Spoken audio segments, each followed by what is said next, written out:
Hi, everyone. Thanks so much for being here. I'm Tracy Meyer, Associate Director here at Movable, Inc. And I'm so excited to be moderating today's discussion. I've had the pleasure of working with these fantastic speakers for the last 3 years. And the topics we're digging into today are what every leader in this room is very intimately knowledgeable on, which is that senior leaders are being pulled in more directions than ever.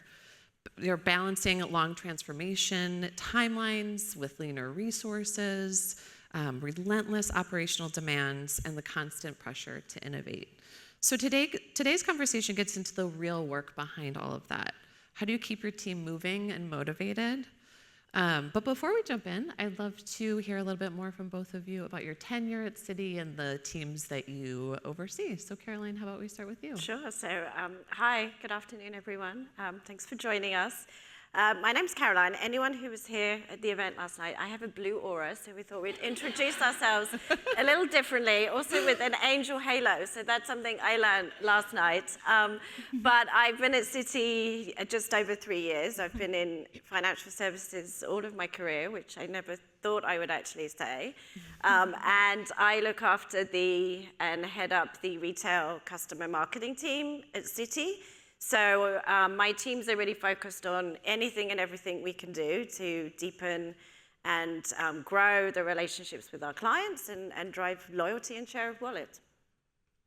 Great. How about you, Suzanne? Perfect. So I too, I think the joke is over though now. I too have a violet aura, which is apparently just very unique and very intuitive and magnetic. But I think they can't say anything bad to us. So that's probably it. So I'm at Citi and I head up spend engagement marketing. What that means is think about initiatives like offer-based incentives, benefits reinforcement, so travel, entertainment, our shopping platform, as well as figuring out whether our card members actually have the right product in hand, and if they don't, it's our job to give them the right product. So at Citi, I feel like I've had several different careers. I've been in risk for a while, then moved to finance, then did retail bank, credit products, then did marketing operations and MarTech, and now I'm in marketing strategy. I will say this is actually my favorite role. It's good you're in it. I was too afraid to get my aura read last night, so I appreciate your bravery. But let's dive in and start with something I think that's on everyone's minds. You know, transformation initiatives can sometimes take many years, but teams still need to maintain momentum, innovation, and results in the meantime. So how do you keep your organizations moving forward during periods of long-term change? Suzanne? Yeah, so when we talk about transformations, right, these could be huge replatformings or completely, like overhauls of our creative platform, as well as deep process changes. So at a bank, right, this can actually take years. And so that feels like an odd period of time for our employees, for sure. But something that we do have at a bank is access to really deep and rich customer data. So to keep that innovation momentum going, my go-to is to ask my teams to unlock more data, simply by looking at our own existing ecosystem and mapping out, our customer journeys. So as an example, I think we're going to have it on screen here. We have it on screen? Yeah. Yeah, okay, I can't see. So these are really simple examples, but great ones. So the first one really calculates the year-to-date savings that the customer has received from us, from Citi, based on the merchant offers that they've redeemed with us. So it's proven to be, right, again, very simple, but just such a value add for the customer. We got 4x click-through rates on that alone. And it took a couple of months. We had to find the data, do some data hygiene, right, do some validation, but that was 1 to 2 months. The second one, which I think is beautiful, it's a great data visualization of, for our loyalty points, where our customers have earned their loyalty points, where are they redeeming, as well as other redemption options that they can use. Also powered by Movable Inc., both of them are, so thank you. So, I think personalization at this level always drives engagement, and, you see it in the metrics, and so that's always a good thing, right, for our customers and for our employees. Yeah. Caroline, I know you have a perspective on this too. Yeah, I mean, I think, like Suzanne said, transformation can take years and be hard. So I think my go-tos really, and what I really try and encourage my team to do is just focus on, what are some of the new insights that we can learn about our customers or about consumers, and what are some of the emerging trends that might be happening, and how do we really draw on those and look at what might be just like a new creative, a new messaging. It might be a new journey. It might be an enhancement to an existing one, and really kind of use that to focus and think about ideas and have a sense of progress. And I think the second one is that you never want to stop people from having ideas, even if they feel like they can never really get anything kind of like fully launched or it's going to take a long time. Look, if you can't do the Rolls-Royce version straight away, then go to the MVPs, go to the proof of concept. Like, start small, focus there, focus on what we have access to and what we can get done. And I think then people get a sense of progress and accomplishment, even if they're not able to get to the full kind of like soups and nuts of it all.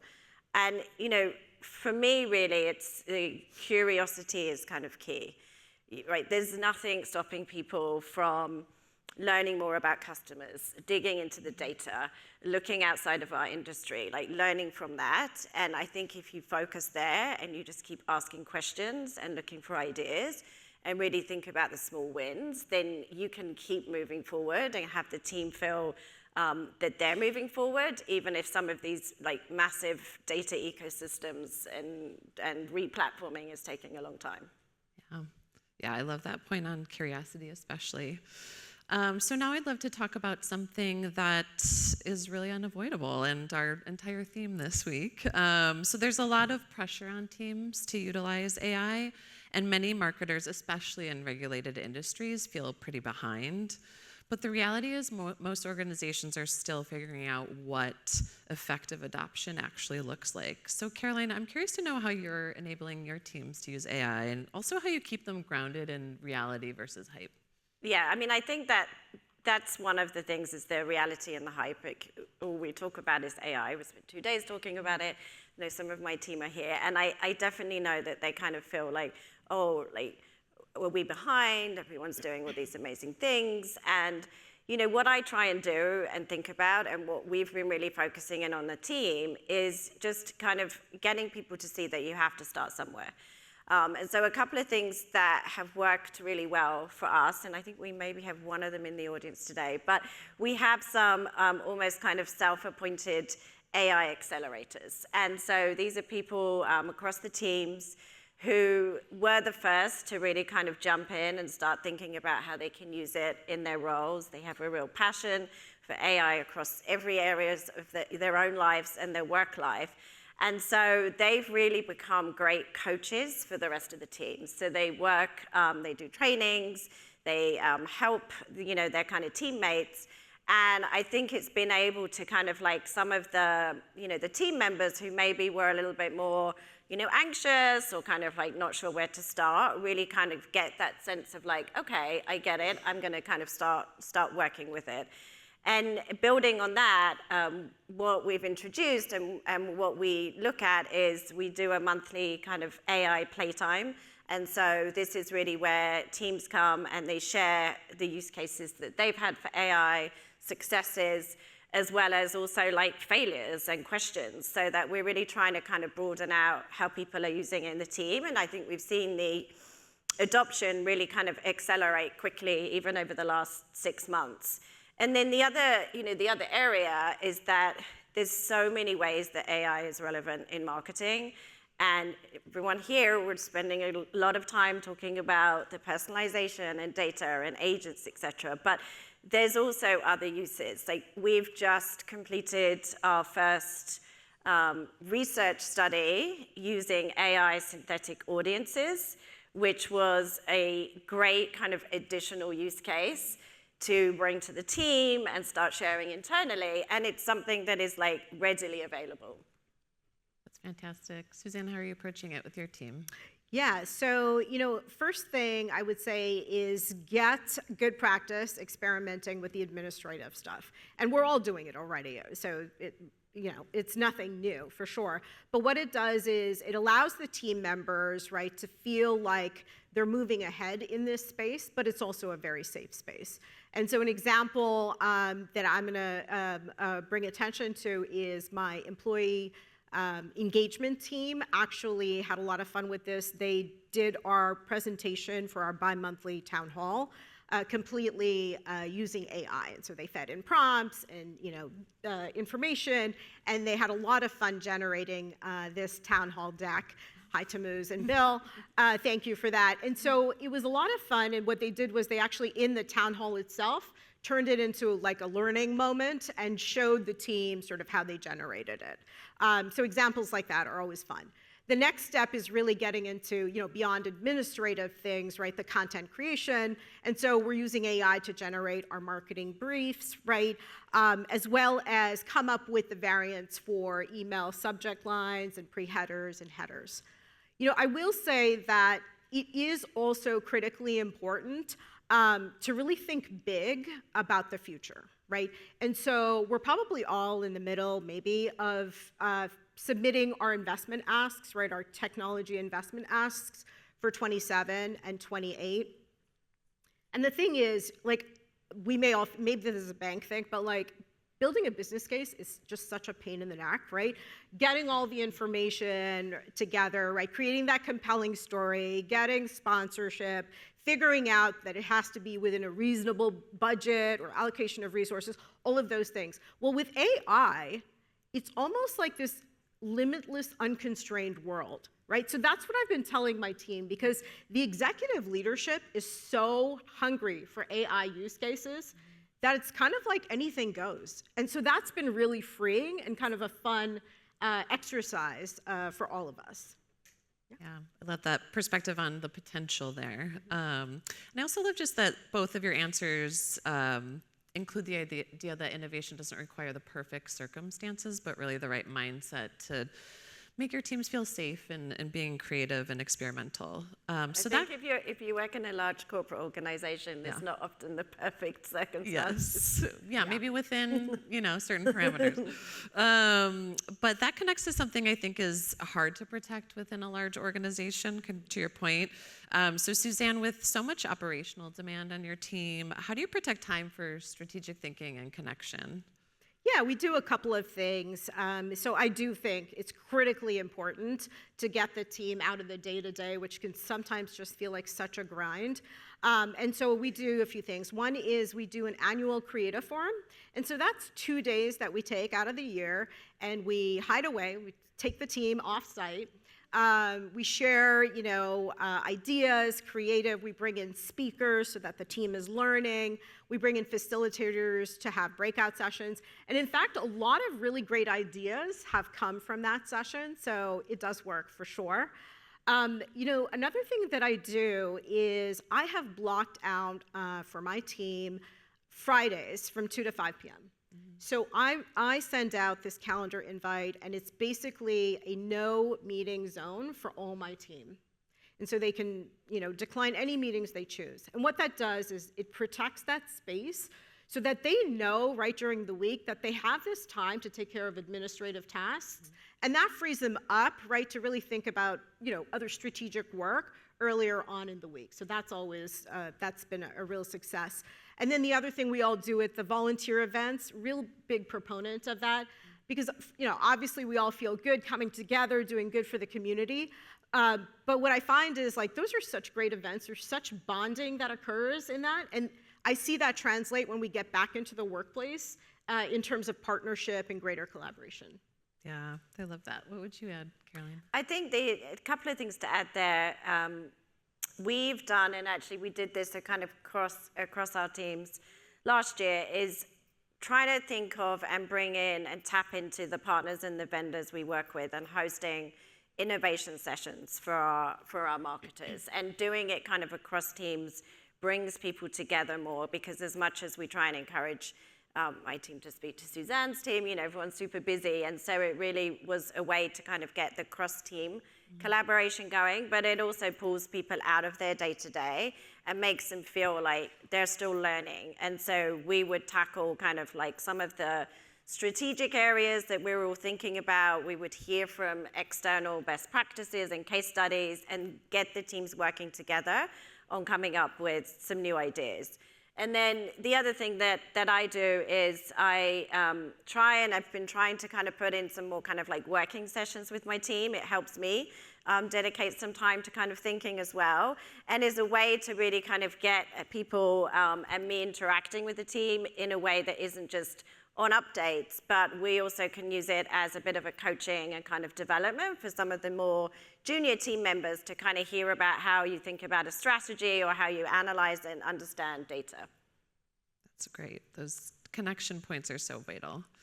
So I want to round us out and spend a few minutes on something that I think is really important but not often talked about in senior leadership. It's when things don't work. So everyone's been there. How do you navigate those moments, and how do you lead your team when something has fallen short? Suzanne, I think you have a powerful story to kick us off with here. Yeah, I do. I have a pretty dramatic example of actually an entire program that was halted due to limited long-term potential.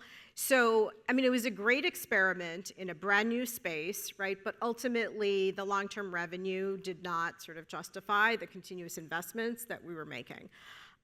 So what was especially disheartening about this moment is that we had just managed to turn things around completely. Like, we had figured it out, and we were on a high. We were celebrating a big win. So in this, brand new space, et cetera, when we had launched, we were short on plan. The plan was aggressive, by the way. But anyway, we were still short, is the point. And then, so what we did was, actually, we came up with an idea at the Creative Forum that I just mentioned. It was this big event. We hyped it up. We built the perfect digital experience. We got the resources. We got our external partner to fund a really, really rich offer. We actually turned our entire creative platform around based on customer research that we had led. So we did it all, right? And the results were amazing. Like, we turned the results around such that we actually beat plan for 3 consecutive months. So we had figured it out. We were just like celebrating. And then I got this news. And I was like, my first thought was, how am I going to tell my team that this program is halted without crushing their spirit? And so what I think is really important for us leaders to remember is that, look, you need to take the time to also sort of handle the news, to depersonalize, right? And to get yourself into a place where you can be steady, supportive, and like have your team focus on the future, right? So for me, it took 3 days. And I did. I took those 3 days because I was not ready. When I was ready, I pulled up the whole team, right? And I focused on 3 things. One was the rationale, the business rationale for halting the program based on numbers, right? The second thing was I celebrated our win, and I had been publicly, obviously, celebrating it across the organization. I continued to do that, and it continues to be an example that we use in other strategies. So that is a win, right? And the third thing was I did focus the team on some future opportunities. So I think, like, ultimately, failure is always a possibility, especially when you go big and you go bold, right, on experimentation. But listen, it's also a testament to perseverance and to true courage. And I think that those failures that we call, right, they should be publicly celebrated, right? And so we should make a big deal out of that, right? I think these bold strategies, create that growth mindset, and that's really critically important. That's the kind of team I want to be a part of, the organization I want to be a part of. Yeah.